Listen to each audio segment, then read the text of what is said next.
Chapter 24. Mr. Bennet agrees to their marriage. Mr. Bennet had often wished before this period in his life that instead of spending his whole income, he had saved a yearly sum to provide for his children and his wife if she lived longer than he did. He now wished this more than ever. If he had done his duty in that matter, Lydia need not have depended on her uncle for whatever respectability could now be bought for her. When Mr. Bennet first married, saving was considered to be perfectly useless, for of course they would have a son. The son would, as heir, be willing at the age of 21 to make more suitable arrangements for the property so that the wife and other children would be provided for. 5 daughters, one after another, entered the world, but the son still did not come. They had at last given up hope, but it was then too late to begin saving. Mrs. Bennet was naturally careless about money, and only her husband's love of independence prevented them from spending more than their income. £5,000 had been settled by marriage agreement on Mrs. Bennet and her children, but the share that the children would receive depended on the wishes of the parents. This was one point, with regard to Lydia at least, which could now be settled, and Mr. Bennet immediately accepted the proposal of his wife's brother. They had never supposed that the affair could have been arranged with so little inconvenience to himself. He would hardly be £10 poorer after 100 was paid each year to the young pair, because the cost of keeping Lydia at home, her pocket money, and the continual presents in money which passed to her through her mother's hands, amount to very little less than that sum. He wrote, therefore, to give his agreement and thanks to Mr. Gardiner, but was too angry with Lydia to send any message to her. It was 2 weeks since Mrs. Bennet had last been downstairs, but on this happy day she again took her seat at the head of the table, and in extremely high spirits. No feeling of shame caused her joy to be lessened. Her thoughts ran completely on clothes, carriages, servants, and a large enough house for Lydia. Her husband allowed her to talk on without interruption, while the servants remained. But when they had gone, he said to her, "Mrs. Bennet, before you take any or all of these houses for your daughter, understand that she shall never have admittance into this one, at least." A long argument followed this statement, but Mr. Bennet was firm. It soon led to another, and Mrs. Bennet found with astonishment and shock that her husband would not give 1 penny to buy clothes for her daughter. He declared that she should receive no sign of love whatever from him on the occasion. Mrs. Bennet was more troubled by the shame of Lydia's lack of new clothes than the shame of the conditions which had made her marriage necessary. Elizabeth was now deeply sorry that she had, in her unhappiness at the moment, made known to Mr. Darcy her fears for her sister, since now Lydia's marriage would hide her earlier fault from all those who were not closely connected with the affair. She knew that she could trust him to keep the secret, but at the same time she was ashamed and full of sorrow that he, of all people, should know of her family's shame. She felt sure that his wish to gain her respect would be destroyed by such a blow as this. She became desirous of his good opinion when she could no longer hope to have the advantage of it. She wanted to hear of him when there seemed the least chance of receiving information. She was quite sure now that she could have been happy with him, when it was no longer likely that they would meet. What a victory for him! as she often thought. If he could only know that the proposals which she had so proudly scorned only 4 months ago would now have been gladly and gratefully received. She began to realize that he was exactly the man who, in character and ability, would most suit her. It was a union that would have been to the advantage of both. By her confidence and liveliness, his mind might have been softened and his manners improved, and from his judgment, information, and knowledge of the world, she would have received advantages of greater importance.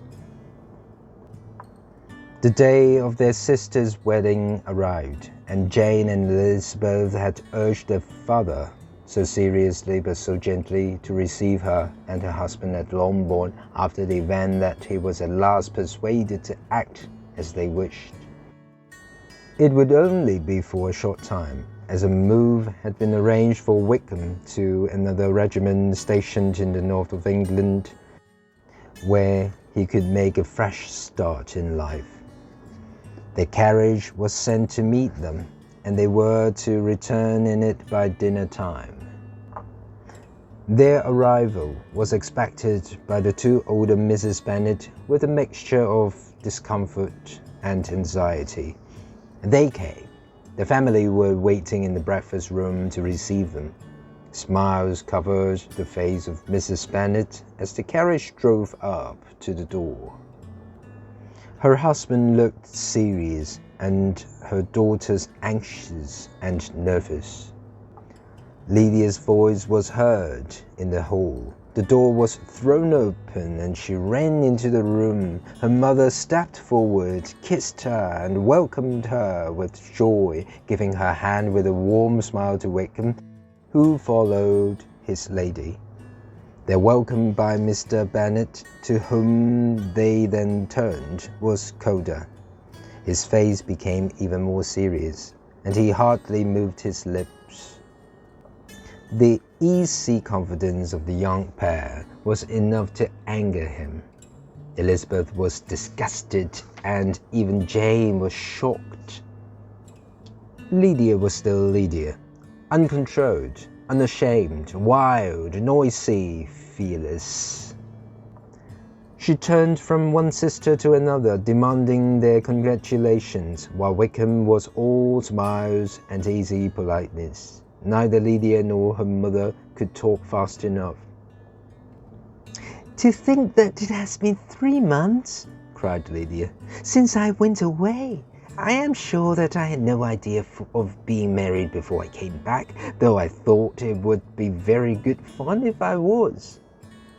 Her father lifted his eyes, and Elizabeth looked expressively at her, but she continued brightly, "Oh, Mother, do the people at Meryton know I'm married today? I was afraid they might not, so as we came through, I let my hand rest on the window frame of the carriage so that they could see the ring."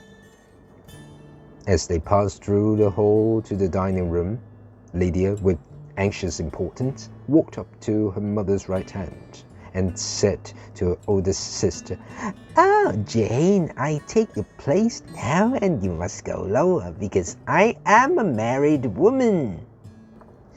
"Well, Mother," she said after the meal, "what do you think of my husband?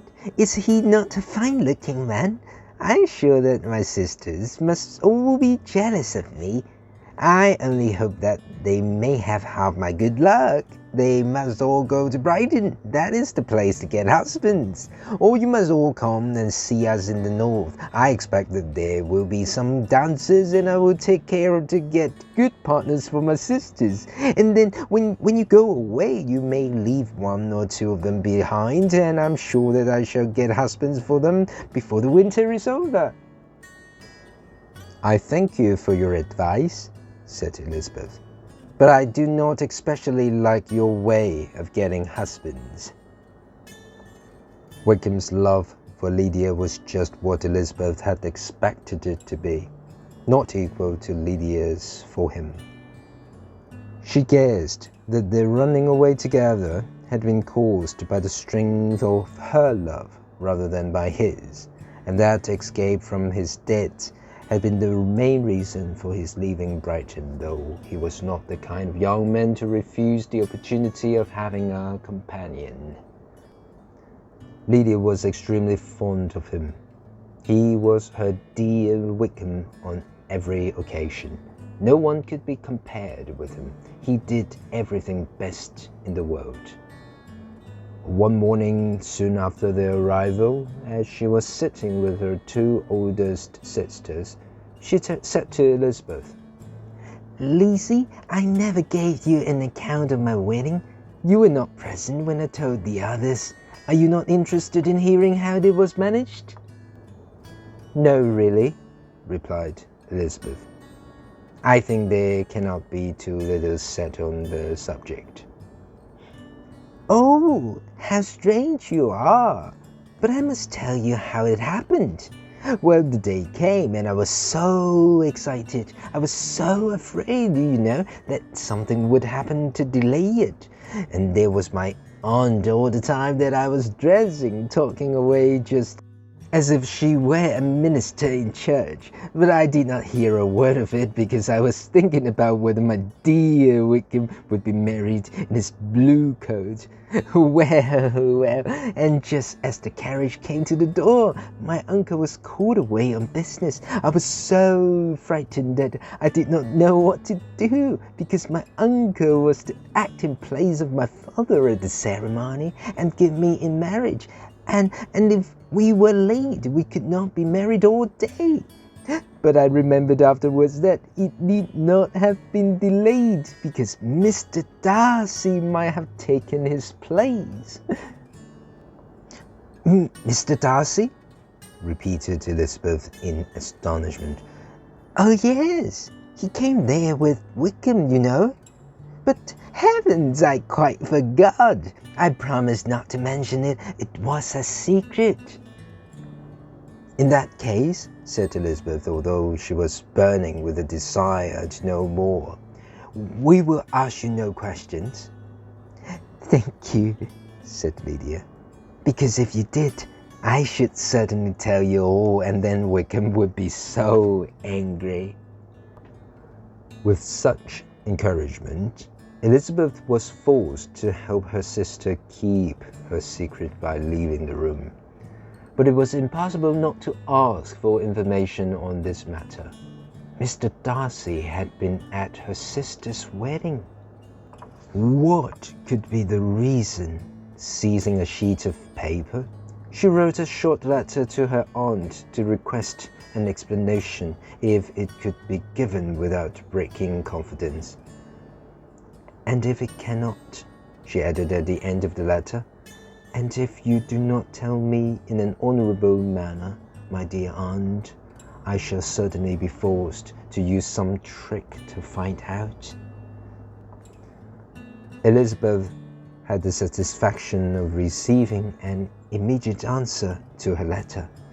As soon as she was in possession of it, she hurried off to the little wood where she was least likely to be interrupted.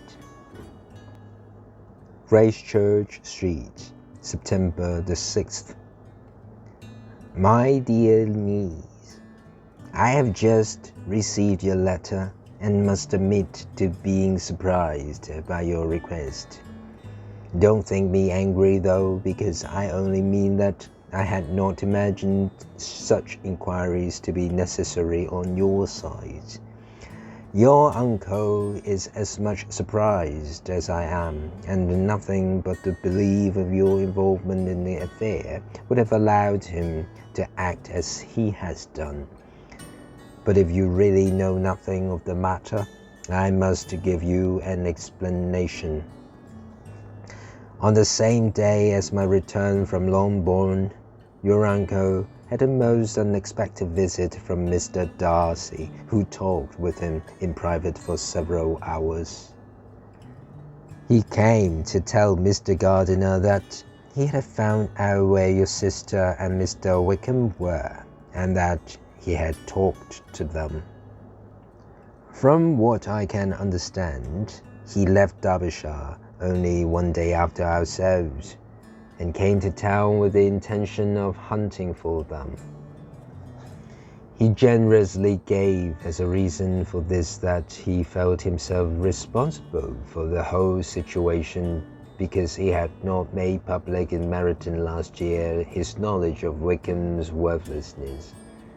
He blamed his own pride for this. It seems that there is a lady who was formerly a private teacher to Miss Darcy and who was dismissed for some good reason that he did not mention.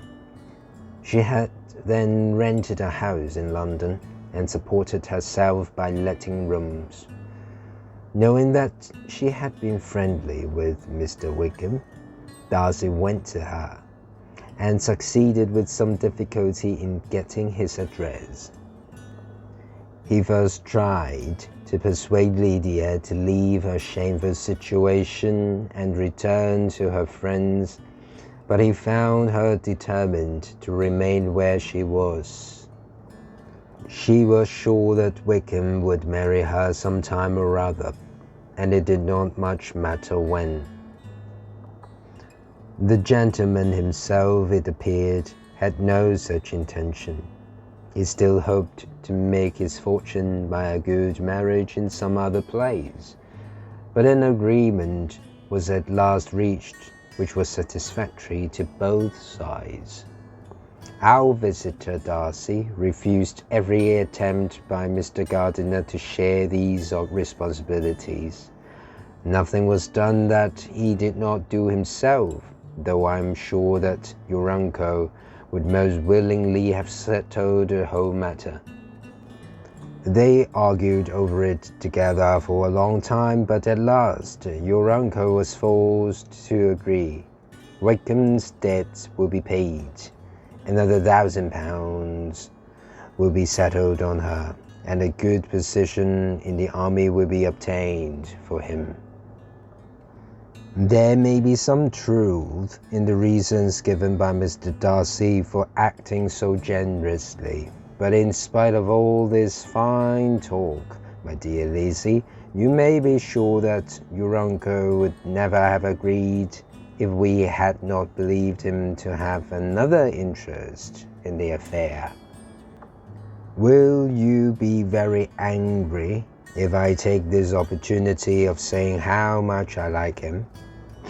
His behavior, his understanding and opinions all please me, and he only lacks a little liveliness, and that, if he marries the right person, his wife may teach him.